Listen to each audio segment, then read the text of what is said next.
Yes, they work. Well, here we are. I'm going to try to give the electric wiper conversion a shot, and thought I'd video it and show you at least how I do it. And I'm sure you'll learn from my mistakes and have a little better time at it when you do it. Alrighty folks, so here's my wiper conversion. I picked this up from Backcountry Binders, John Fleck. And we're going to try it out. This will come with, got the invoice in here and a couple of cards. And there'll be some directions here. We will take a look at that. And get some cards. Here we have here. Passenger driver. Yeah, let's take a look at one. Oops. So, passenger motor, I'm guessing. Very heavy. Now I picked this one because, to me, a Scout 800, Scout 80 isn't one unless it's got the two wipers going, you know, odd directions, not in sync. Here it is can be. And so, well, it's pretty straightforward. And hoop and bolts in the same. I've got to take my old ones out, which I have the hood off, so I can do that. I can stand right there where the motor is, and down in here we have a switch. Sweet. So I'll still have a 2-switch system, which is a little different than the other conversion kit that you see, which I'm kind of happy about. And so these are wiper washer, a couple of settings. I can hook the washer pump up to one of them, and maybe I can hook my horn up to the other. We'll see how that goes. All right, so let's get to this. John's got a video for the beginning of this process, and so you could always jump over there. It's linked on his site. But the second part of the process, the wiring and the mounting on the inside, I couldn't find a video for. So I thought I would put one together in case you guys ever buy from John. You'll have just a little video to help you get started. So let's give it a shot. Excuse the messy bench. I'm sure you guys never have a messy bench. These have a good rubber coating, so I don't think it's going to damage anything. If I can get it to hold while I push.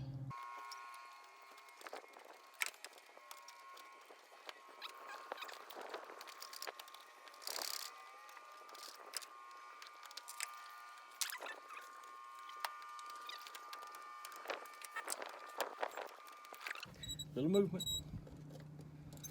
Come on, baby.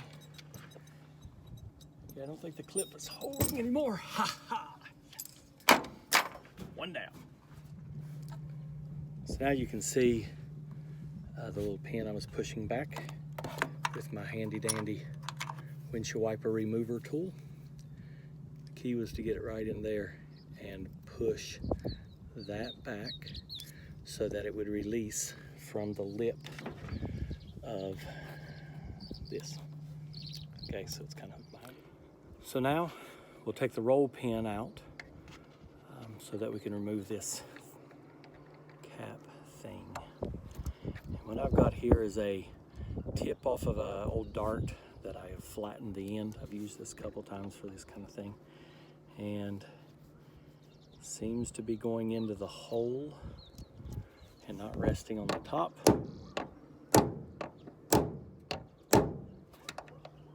Might be a little too big or a little too tapered. So it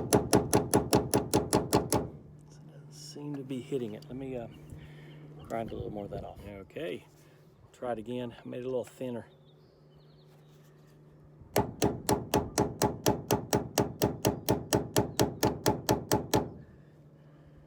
I just don't feel like I'm hitting the roll pin. I think I'm only going in about that far, and I don't think I'm hitting the pin, so I need to come up with something else.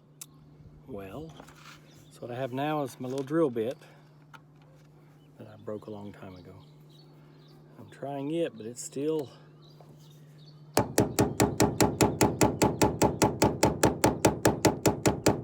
not budging. maybe a drip of oil. All right, little blaster. I'll go ahead and do the other one. Who knows? Maybe loosen it up. I like the drill bit better, I think.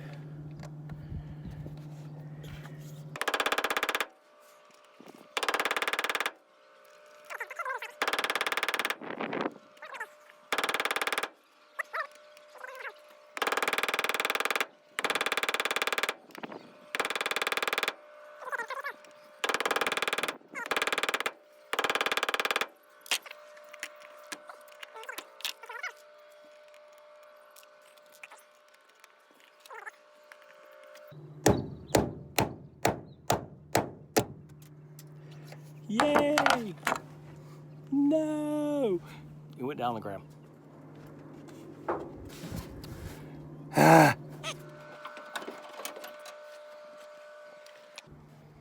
No wonder I couldn't find it. Right there. Whee! Fat fingers. Okay, now one on the ground. It's gonna be one of those days. All right, well, I found it using the magnet from my camera holder. Anyway, so now this is off. And ta-da! Comes right off. Now to do the other. Well, that one wasn't any easier. I did get it off. It's a little bit chipped, but it was holding good then. Probably still will. Anyway, so now we got to take these off. You'll notice you have to trim your rubber gasket just a little bit to get the new ones on, and let's get to it. Okay, so now we got the nut off. It looks to be a 9/16.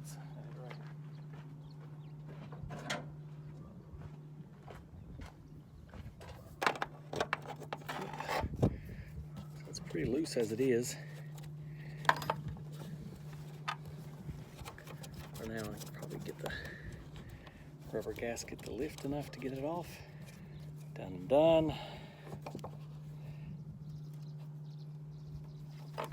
A little loose at the end, a little tight at the end, loosen it at the end. All right, it looks like there's a washer there that needs to come off. That'll be easier to get. Let's take a look at the inside.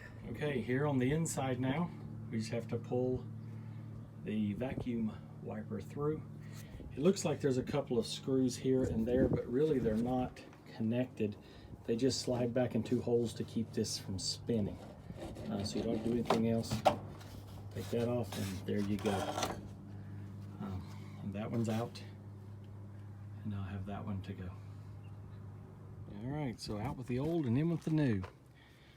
So right off you can see that the shaft on this one is a lot larger than that one, but the connection for the wiper is actually the same. So this one definitely impressive how well made it is. This is good. This is going to be good. I just have to drill out my hole here now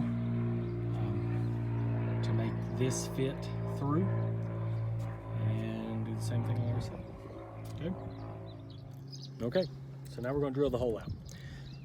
I don't know about you guys, but the way it works for me is that when I need a 5/8 inch bit, which is what it calls to use, I go in my shed and it turns out I have 5 1/2 inch bits and not a single 5/8 inch bit.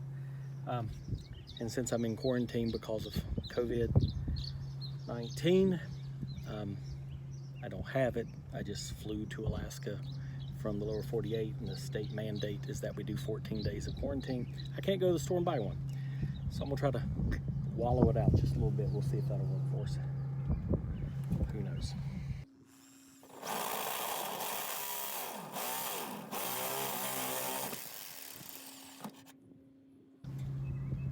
So far, so good.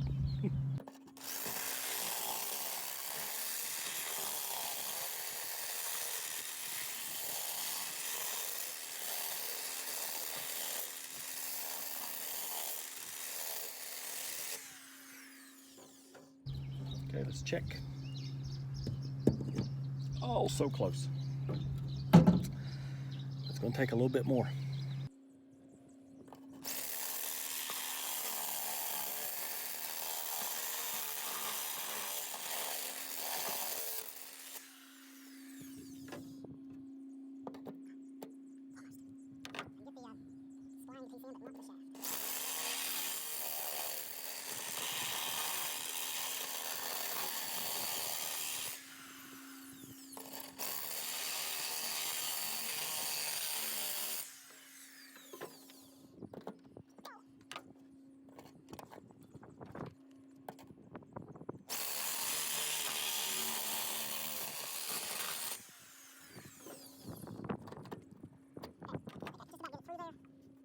Push through to the other side. So I can do a similar thing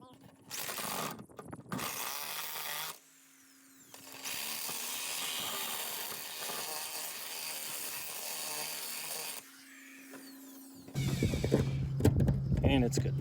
All right, we'll go through the other side, come back. Let me go ahead and do this hole.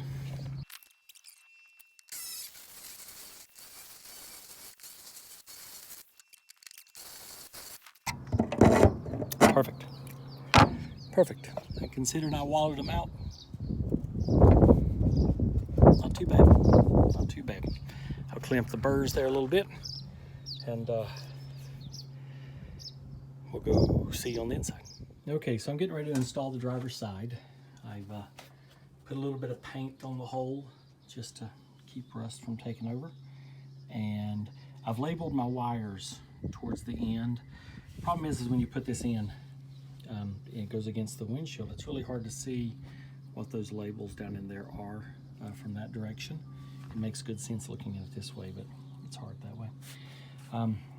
I've been also, just so you know, following along, I found a write-up by someone named, or their screen name was IH Pearl Scout back in 2014, who installed these and added a lot of great helpful photos to a web page. Kind of showed what they did, and so I'm really using this, and I'm using John's directions and John's original video, which is kind of helping us along. So 7/8" wrench, I'm able to tighten that up, pull it in.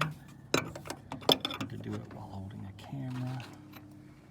Let's take a look here on the inside. Pulling up good. The dash sits on this, and that's going to be pretty snug for that to get down on. So that's something we just have to watch out for. I think one thing I could do probably, if I feel like it's going to be a problem, is to loosen this nut that I'm tightening, push it back in, which will open up the gap, put my dash on, then tighten this back up. So I don't think it'll be a big deal, but something to keep an eye out for. Then I have to drill and put me a screw in here on this side to hold those in place, and then we're going to be good to go. Okay, just a little tip that I didn't realize until after I'd done that one.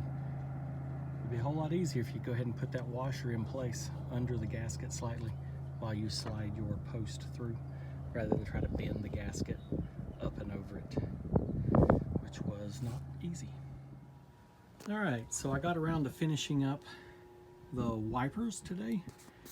So what I found was easiest is I went ahead and wired these up inside the house. It's been rainy here the last few days.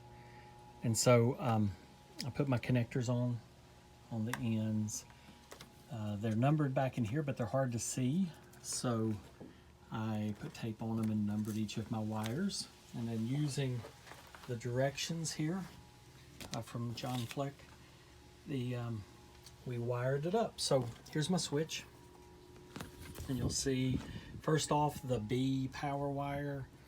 So B here has two connectors. You can see 1 and 2. So one of these goes to your power, which I'm going to be putting a fuse bank in over here. Oops, I just threw my paper away. Oh. So I'm going to put a fuse box back in there. So I've got a little extra wire here for that.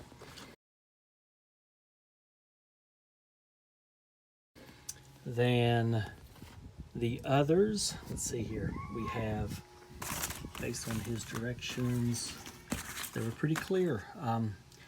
The number 2 wire, so the number 2 wire here, coming from here, went, trace it up.